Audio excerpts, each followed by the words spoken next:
And welcome to the Soulmate. Hello, everybody, and welcome to the Soulmate Experience. I'm going to be talking about something I've never done before. I'm going to be doing a review of a TV show, and I'm going to be giving it my theories about it. This is not a reading. For those of you that are familiar with the channel, you know I do tarot readings and whatnot. This is not a reading. This is me addressing a TV show I'm a fan of because we are having a conversation and I wanted to put my input on my YouTube channel. Again, this is not a reading, this is not a reading, this is not a reading. So let's get into it. I've been seeing a lot like on the internet and on YouTube, a lot of theories of, people are wondering who is the next Supreme? Is Michael Langdon the next Supreme? And I think yes. Now let me give you guys my reasons why. I'm going to try to make the video as short as possible, and I'm going to try to speak up, speak fast and whatnot. So my reason why I believe that Michael Langdon is the new Supreme. I'm going to put up some key points that I've been thinking about and I've been wondering as pertaining to what makes a Supreme. So the very first thing, and please hear me out guys, they might sound like crazy ideas, but I have reason to think this. I hope you guys, the video is probably too dark. I have my fan under my head, and it's funny because it looks like a halo almost. And fun fact, and I wrote this on one of the Mary Good Girl, something like that. She does like reviews for American Idol, Mary Good Girl or something like that. I wrote this on her channel that in episode 4, Could It Be Satan, when during the last scene when Cordelia walks out of the Outpost 3 and she sees Michael Langdon with the other girls, when she faints, and the girls are running towards her, they do like an undertake of Michael Langdon, and you see the sun like kind of like he blocks out the sun, and you can see the aura of it around his head. And I thought to myself, like, that kind of looks almost like, it reminded me of Lucifer Morningstar, the way like the sun was creating a halo, kind of like how my fan is creating a halo around my head. The sun kind of created a halo around his head, and I thought, okay, so this is definitely some kind of indication of Lucifer Morningstar. I don't know why I thought that, but I thought that, and I am an intuitive, so I can pick up on ideas. But anyways, so why is Michael? First of all, let's talk about what makes a Supreme. We don't have any specifications as pertaining to what makes a Supreme. What we know is that they are believed to be born and, born a Supreme and not necessarily made. But I think it's not that case. I think Supremes are made. Hear me out. It sounds crazy, but hear me out. First of all, let's go all the way back to Scatach. Scatach was not born a Supreme, but she was named the first Supreme of the New World. Keep in mind, witchcraft has been going on for, centuries, prior to this. But when Scatchers came to the United States as a stowaway, she was a witch, yes, but she wasn't a Supreme. But upon her bonding, and first of all, her survival instinct, her desire to survive, to live, and upon her bonding with the darker energies, the darker forces, the older gods of the New World, she became the first Supreme, which means she became the most powerful witch of her time within the country, within the continent, within the New World, right? Because we do know one thing for sure, is that she wasn't considered the first Supreme. At least not when she was brought in originally, in that way. So she became a Supreme after she became the most powerful witch of the New World. Now let's go now into, again, what makes a Supreme a Supreme. We know that it has something, I believe it has something to do with the strength of will. Because even during the Sacred Taking, when Myrtle was describing to the girls, about how the Supreme, one of the first Supremes during Salem, committed suicide so that a new Supreme could rise, she talked about the way it sounded to me. It's kind of like first of all, they didn't know who the next Supreme was. Even the Supreme at the time herself did not know who the next Supreme was. But she was sick, she was dying, the power was moving out of her, and it had to go to a new vessel. So she committed suicide, and someone else ascended the throne. And she said something very peculiar. She said, a new witch that was supposed to lead the rest of the coven to safety, because the original Supreme, the one who was sick, the Supreme at the time of Salem, something Mather, I think, couldn't carry out the task anymore because she was becoming sickly. So again, we know that the power transitions from one person to another, and I think it has a lot to do with strength of will. Then we move now to Fiona, who is the next supreme that we know of. Fiona was just, I believe, a powerful witch. For example, when she was young, she was able to break, there's that scene where she was able to break the concilium spell, when the older student told her to pour milk over her head, and she was able to break that, which means that Fiona had a very strong she had this very strong sense of self. I really do think that being a supreme ties into a sort of strength within oneself. And there's also something Fiona says to Cordelia when Cordelia, harms herself the second time, removes her eyes so that she can gain her second sight back. Fiona says something like, "You cannot lose your powers. The power is within you. It's already there. It's always going to be there." And we see this over time in the series where witches think that their emotions and their self-doubt blocks them from being able to carry out spells, blocks them from being able to attain certain things and achieve certain things, and make things happen. Even things that they were able to do before, they seem to not be able to do it anymore because their self-doubt may be fueled by fear, self-sabotaging energy, whatever. It makes them unable to carry out their magic. It's actually also kind of ties into different TV series like The Vampire Diaries, where we have Bonnie Bennett, who thinks that Bonnie always thinks she's lost her power.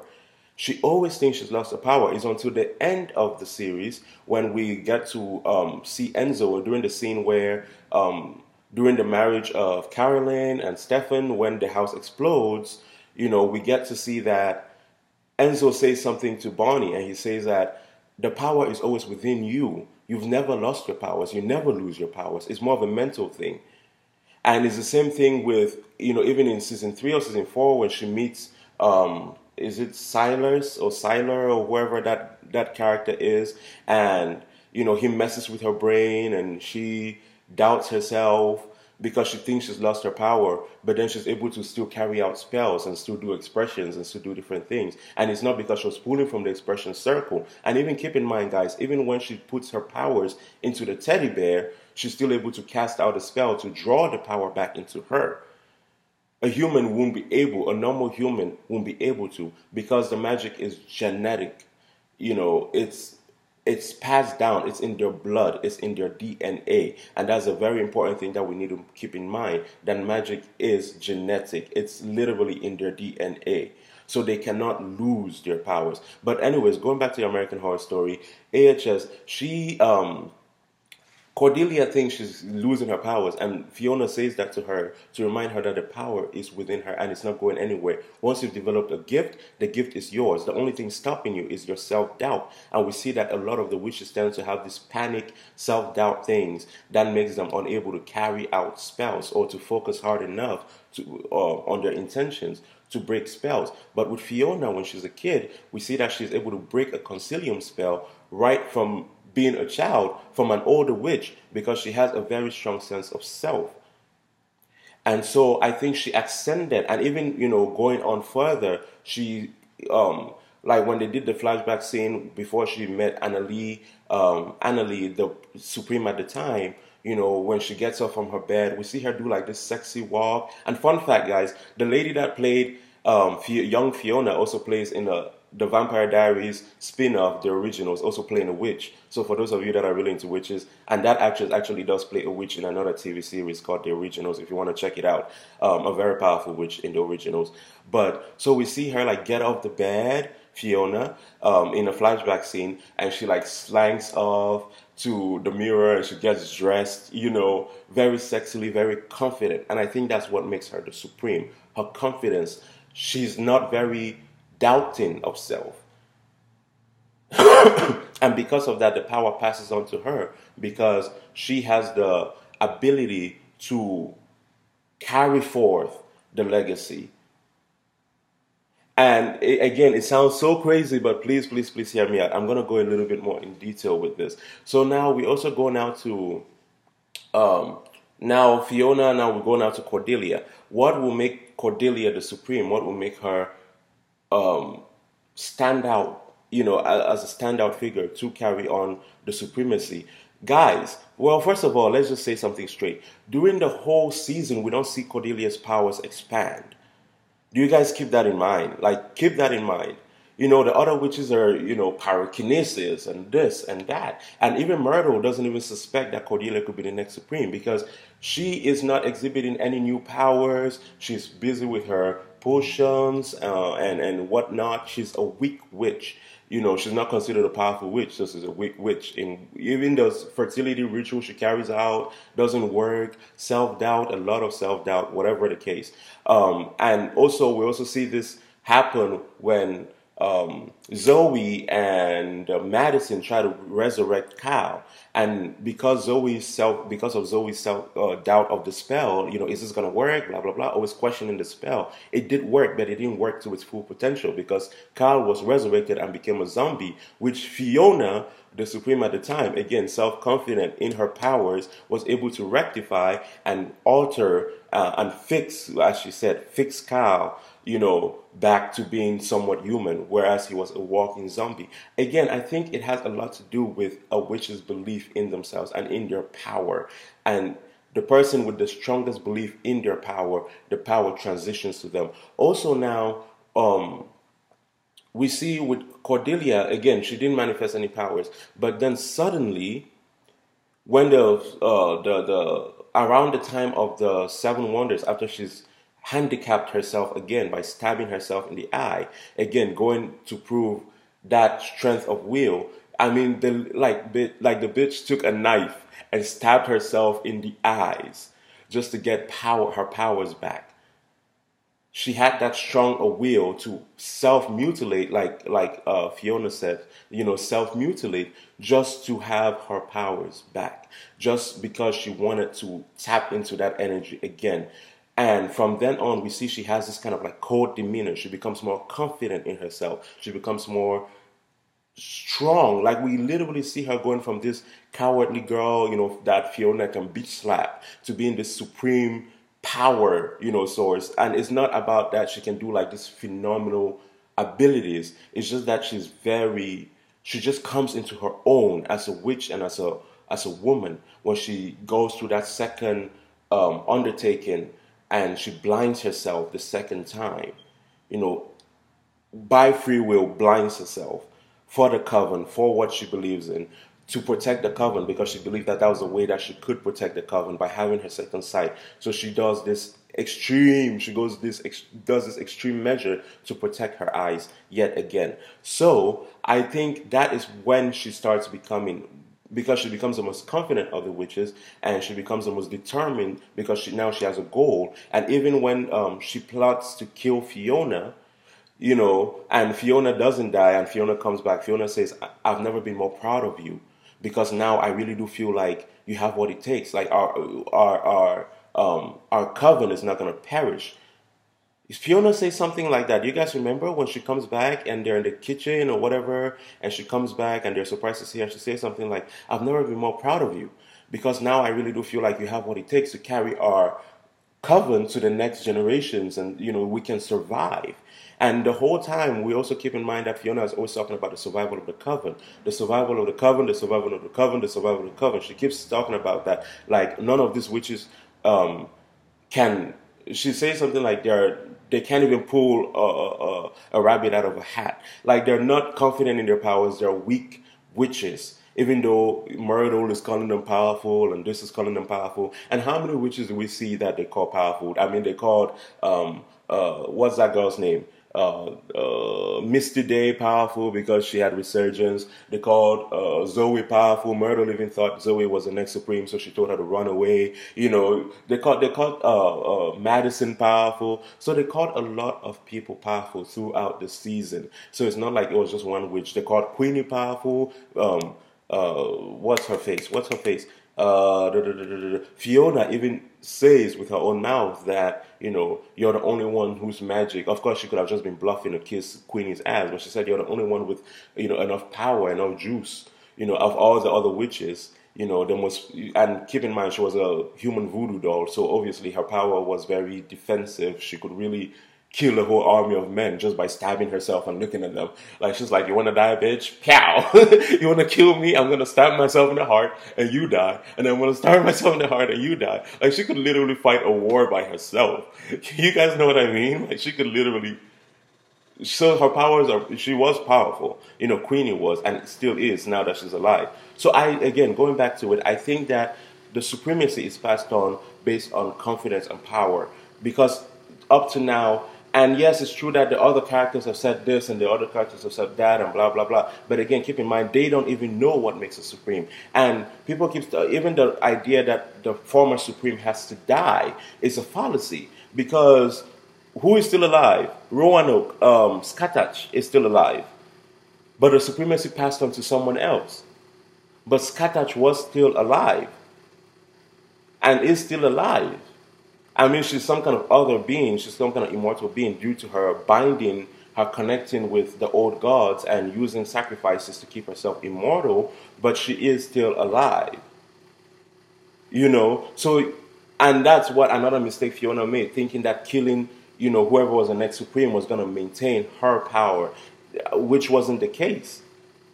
And throughout this whole thing, another thing I want to talk about is a lot of people keep thinking that, you know, Fiona, she knew that Cordelia was the next supreme. No, she didn't. Because even when she calls in Papa Legba, I know that's what she says, but I'm going to go into that. Even when she calls in Papa Legba asks that, will you mutilate your daughter? Will you kill your daughter? Or something of that sort. She says, absolutely.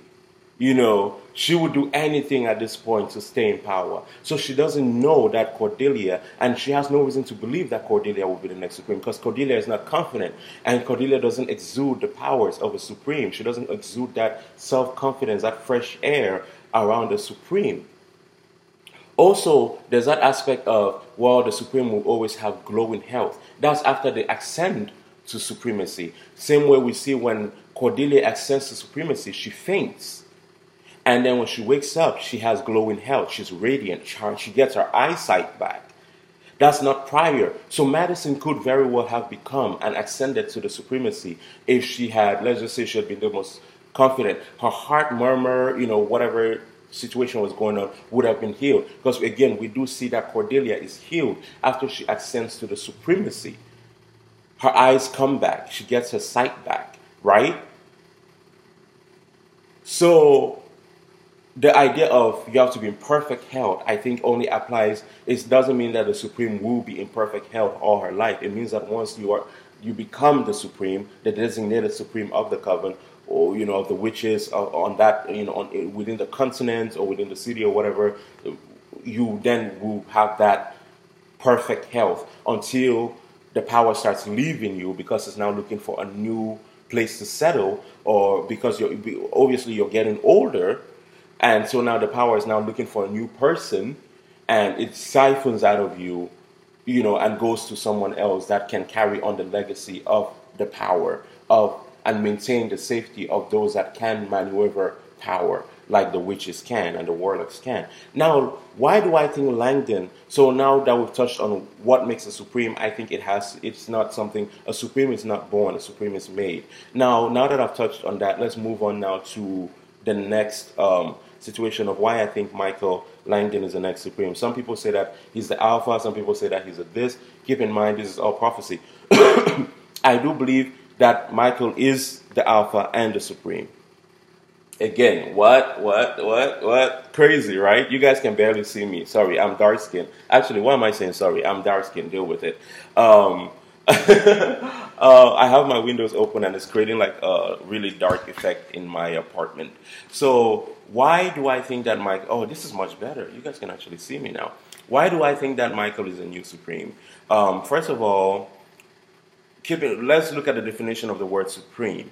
Supreme means the apex, the highest level, which actually is exactly what alpha also means. The word supreme and the word alpha are synonymous in a way. Yeah, they are synonymous because they literally mean being at the highest level of a thing. The witches supreme and the warlocks alpha is literally, they are synonymous words meaning the highest level of a thing. So I believe there are more titles than there are anything else. The Supreme, is the most powerful witch because she's most confident in her power. The Alpha will be the most powerful warlock. Why do I think Michael is the most powerful? Is the Alpha and the Supreme? The prophecy states that there will be a warlock that will be as powerful or even more powerful than the Supreme, which will be the witches. Now we also know that the warlocks, the males, do not have. They are not built that way because they have testosterone, which apparently blocks them from being able to really fully access magic in the way that the females can. Testosterone is a blocker, for magical powers. And even in my craft, I do divinations. For those of you that are very new to the channel, you can check out my old videos. I do divinations. That's what I do.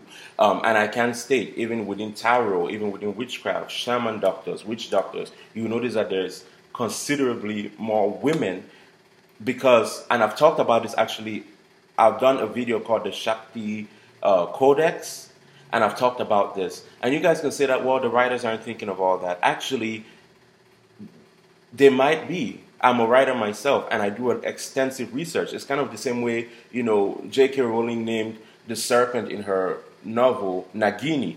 And people are going crazy because why is Nagini all of a sudden a woman, that can turn into a snake? But if you actually know of the Naga, which is Indian folklore and Southeast Asian folklore, the Naga is a very popular figure in folklore, which is a woman that can turn into a snake.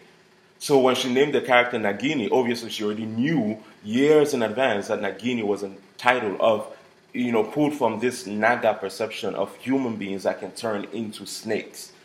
So it wasn't something that was out of the bush. All I'm saying is that people are accusing her and insulting her of, oh, she's just pulling ideas out of her ass now. But if you actually follow the history of the Naga going back centuries, it's a belief system that's been around for centuries, is that it's always kind of been there. So writers, again, we think about these things. I'm a writer myself. We think about these things. We do appropriate research. It's not completely out of the blue that we pull up these ideas. It's not completely out of the blue. We actually think about a lot of these things well in advance. So with the males, and that ties into, the why men cannot access, and that actually gives a really good explanation, even for like normal spiritists like myself. So in their case, they say that testosterone, which is the male, what makes men men, as opposed to being women or whatever, testosterone is a inhibitor for to fully access magical powers. So in the prophecy, they said that the male alpha, the warlock alpha, will be just as powerful as the supreme, just as or more powerful than the supreme. So let's keep in mind this warlock being, first of all, warlocks can never be as powerful as the supreme because they cannot fully access their powers like the women can. So they cannot be ever ascend to supremacy. But in the case of Michael Langdon, keep in mind he's not just a warlock. He's also he's a human / demon hybrid of a sort. So he's not a regular human. So it actually makes sense that he will fall perfectly into what is considered into the prophecy. That's the word I'm looking for. Into the prophecy of a male witch that could rise, because prior to him, there's never been another. We know he's the one and only, the Antichrist, right? So prior to him, there's never been another human born. Prior to the Immaculate Conception, which I think, is it Billie Dean Howard? No, what's the name of the lady that, I can't remember, the psychic in season 1. The lady that says that, is the alpha being and the Antichrist being is supposed to be something that is, in many ways, contradictory to the Immaculate Conception, where it's more demonic than, sanctimonious, magic is more of a demonic source. So we do see this. We do see that Michael Langdon is, in a way, the Immaculate is born between spirit and a darker spirit. Keep in mind, dark spirit and human. So it does make sense that he will be the only person, especially considering, again, keep in mind, magic is genetical. It's in their DNA. So that darker force will give him the ability and that connection to the ethereal realms, which is what the male witches can reach. You know, in Cordelia's own words, she says male witches cannot ascend to ethereal realms because of testosterone, but he is part of the ethereal realm, which is why he can go into hell so easily and pull out people from hell and go to the Hotel Cortez, which is the mouth of hell, and pull out someone because he is connected to that ethereal realm of hell. Because, you know, he's a demon-born antichrist, whatever. So we do see that Michael, because of this addition to his DNA, being a one-of-a-kind creature being, does perfectly actually fit the idea or the notion of the Alpha. He can be the Alpha. And I do believe he is the Alpha and the Supreme and the Antichrist. Because he's one of a kind. He's never been made. There's never been anything that comes close to him. And the testosterone inhibitor that would have blocked him from being able to access the ethereal realms. He was born of the ethereal realms, the darker part of an ethereal realm. You know, spirit and human copulation birthed Michael. So he was born of the ethereal realm. So he can ascend to that higher level. And that demonic power also gives him much of a boost. That demonic DNA within him also gives him much of a boost as pertaining to his powers and what he can achieve. Does that make sense to anybody? So I do think he is the Supreme. Also, another reason I feel he's the Supreme, keep in mind, guys, in season 3, when Cordelia ascends to her powers in the last episode, she faints. When she comes out and she sees Michael for the first time, and that's another thing I'm going to talk about very shortly. I'm going to make it short. When she sees Michael for the first time, she faints. People are saying that it's about, you know, she she was shocked by, you know, seeing those people. It's true, it could happen, but I think that was a final part of, because keep in mind that she's already been having a dizzy spell prior to this. We do see a scene of her having a dizzy spell. And the other theory that I will accept is that she might have had a vision, a very terrible vision of something happening, of a darkness. And we see that in episode 5's preview, that there is some kind of a talk of, you know, she had a terrible vision about something happening. So, you know, in the preview for episode 5. So it could have to do with the vision. But I do think she started sensing right off the bat that something was not right. She started sensing it. And then, because when the lady's coming to get her, you can see she's already having a dizzy spell. And Myrtle asks her, "Are you okay, Delia, or baby, or something of that sort, or darling, or whatever?" First of all, I love Myrtle. You know, can we just talk about Myrtle for a second? She is the best. Like, I just love her. I feel like Myrtle is my spirit animal, because if there's one thing we can all admit about Myrtle is that she is just unbothered. Like, the lady just wants to live life to the fullest. Even when they resurrect, you know, the girls at the sanctuary, she's over there talking about food at Outpost 3, not the sanctuary. Outpost 3, she's over there talking about food, and you can see Cordelia have this, you know, smile on her face, because that's so typical Myrtle. Even when the world was falling apart, she's over there playing that weird instrument. I don't even know. You know, when Cordelia is having a nervous breakdown, you know, she's over there playing like the instrument, and she's, you know, and she tells Cordelia, you know, go and make what is it, sauces, salad dressings or whatever.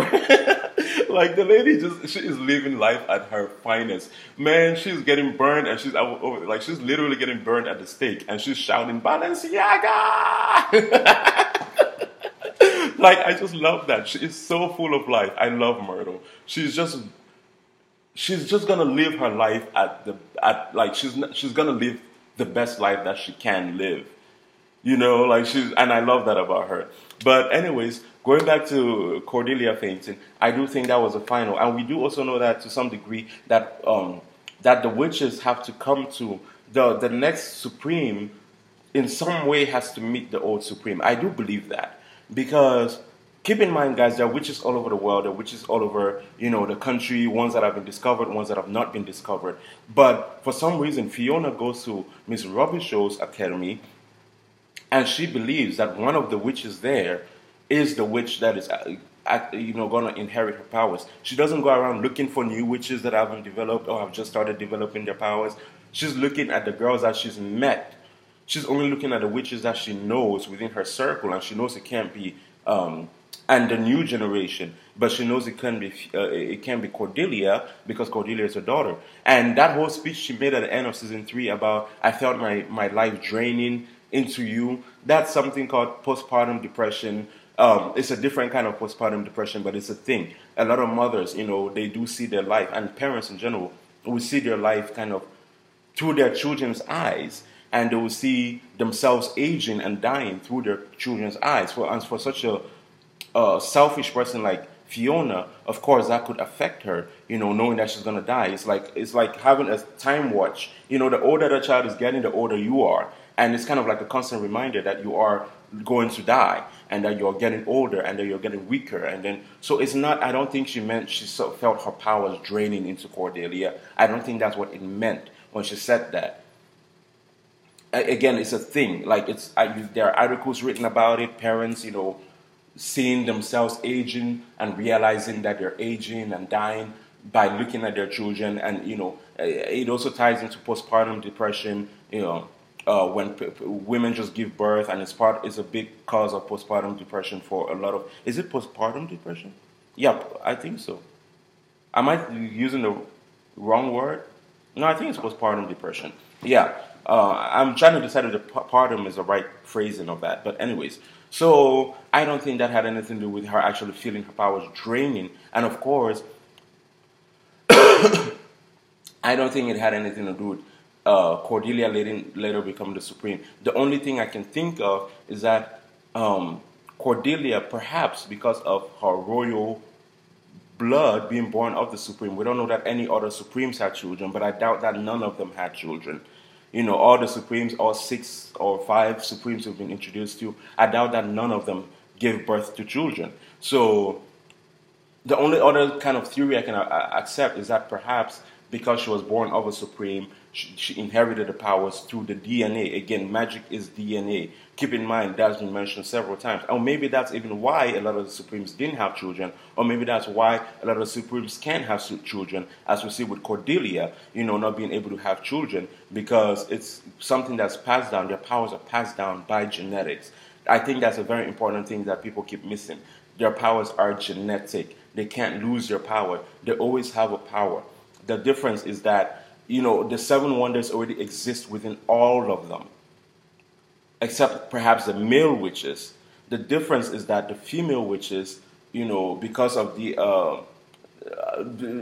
except within male witches because of the testosterone blockage. But for the female witches, the powers already exist within all of them. We see several of them exhibiting these powers over the season. But again, when it comes to the self-doubt and confidence in their power is where they falter and they can't access their full potential because of this. And whoever is designated or becomes the most powerful of them as far as, accepting their full power, accepting who they are, confident in their powers, will become the power of the supremacy will pass on to them, and the title will pass on as well. So I do think that's how it works out. Also, guys, people are saying that, the 7 wonders that was designated to the witches, it's not the same as the 7 wonders for the males. First of all, scrying and divination are the same thing. I do divination. My YouTube channel is about divination. I use cards. I don't use a reflective surface. Scrying is a form of divination.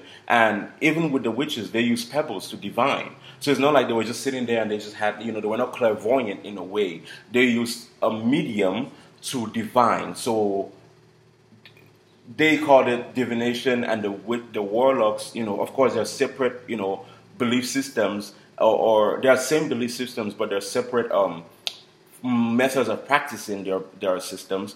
We see the warlocks who call it scrying, so the warlocks prefer to use reflective surfaces to divine, whereas the witches who might prefer to use pebbles to divine, but it is still divination. So scrying is divination. So we know that the warlocks have 3, or at least 2 of the 7 wonders. Telekinesis, we know that they have at least 3 because they also have exhibited telekinesis, So we know that of the 7 wonders, they have at least 3. And they also did Celia per Spatium, which is transmutation, teleportation, the same exact thing, just a different name. So it's the exact same thing. So I think when they talk about the alpha, it's just a different name for the supreme, a male that will rise to be a supreme type, personality. And of course, again, as I've previously said, we already know that a male can never achieve supremacy because of testosterone, which blocks their powers. So the only way that it will and they can't ascend to the ethereal realms, in that way. So the only way that a male will be able to achieve that is if they are of the ethereal realms, which is what Michael Langdon is. So yes, I do think he's the alpha, he's the supreme, and he is the antichrist. I think he's all three of them. And these are my reasons why I've just given you guys. So, and I also find it interesting that the witches seem to have a connection to fire, but the warlocks seem to have a connection to water or liquids. Because, even with Zoe in the very first, the first 20 minutes of season 1 of the first episode, we see that when she's scared, fire erupts out of the candles and in the fireplace. When the girls prank her and, with their Halloween mask and they're going to stab her, and she gets scared and fire erupts out of the fireplace and out of the candles. So, and I think, and we've seen this again also with Madison when she gets upset. We see that she lit up the what is it? Curtains within that, that lady, that witch lady, that bitch lady's house. The bitch had it coming, Fiona Good, 2011, 2012, whenever that season came out, 2013, whatever. We see that she also was able to light up the curtains within that woman's house when she was upset, and she didn't even know that she could do it. So I think fire is like an innate ability that, again, is one of the 7 wonders. So it's already within each of those witches. But I find it kind of weird that the male witches seem to have something to do more with water and liquids, because we see, they can tap into water molecules in the atmosphere, thereby causing it to snow. Or they can also, in the case of Behold Chablis, the black guy, with the hair tie, Behold Chablis, when he does that drink thing, which I think is one of the coolest things we've seen witches do, honestly. And he just does his hand, and the wine glass he has replenishes itself, which is what I wanted to see more in Coven. I feel like they didn't really tap into magic in Coven in a way. Within this one episode, we've had a lot more exciting things happening with magic than we did the whole freaking season of Coven. Am I the only one that felt that way? Just simple things, because that's really what everybody wants magic for. I don't want to drive to school. So I'm gonna teleport there. I don't want to, I don't want to sit through traffic. I'm gonna teleport. I don't want to get up and go get myself a glass of milk. So I'm just gonna fill up the glass of milk that I have right here. Isn't that cool? You know what I mean? That's really cool. I think that's really cool. And those are the kind of things. And even with them transmutating, the glass shards into a metal ball. Those are the kind of things that I wanted to see in Coven that we didn't really get to see. All we saw was them using telekinesis 50 billion different times and not really tapping into all the other different kind of abilities that they had, and I thought that was suckish. So I'm actually really happy that the warlocks have been introduced, because we do get to see a lot more magic as pertaining to that. But yeah, so women seem to have this ability to tap into physical, into fire, and warlocks seem to have this connection to water. So I don't know if that's going to play an importance or if Ryan Murphy's trying to say something about that, but you guys might want to. But it's funny because fire is considered the most spiritual element, and water is also considered one of the most spiritual. They're considered the primal elements. Water and fire, are the most powerful elements. So let's see where that goes. But I was just thinking about that, water molecules in the air, feel them. They didn't ask him to do the lighting of the match or anything. So he did the Salia Perspatium, he did the Stiridium spells and whatnot. But anyways, guys, that's what I think. I do think Michael Langdon is the supreme. I do think he is the alpha, and I do think he is the Antichrist. I do feel, and again, keep in mind, guys, the Antichrist is not a species. The Antichrist, like the Supreme, is a title. So the Antichrist could be a witch, she could be a warlock, she could be a whatever. But from what we know from the Psychic in season 1, I keep wanting to call her Billie Dean Howard, but I don't think that's the right name for that character. But what we do know as pertaining to the Antichrist from season 1 is that the Antichrist is supposed to be born between spirit and human, and from dark forces of spirit and human. The reverse of the Immaculate Conception, and we do get that. So we do know that he is the Antichrist, and he does bear that title of the Antichrist. So I do believe he's the Alpha. I do believe, and again, it's funny because those prophecies are from different people. So it's something that has been prophesied by different people and in different belief systems. So I think he's actually living his destiny. Michael Langdon is. And that's why even within his magic, there's a darkness to his magic, with him killing people and whatnot. It's not just like accidentally doing things, but like it's like he gets possessed and then he kills people. Like there's a deeper, darker side inside of him. And yes, I do think that Mallory is an angel. But let me know if you want me to make my theory video on that. Thank you guys so much for being here. I wish you the best. And hopefully you guys watch and like and subscribe. All right, bye-bye.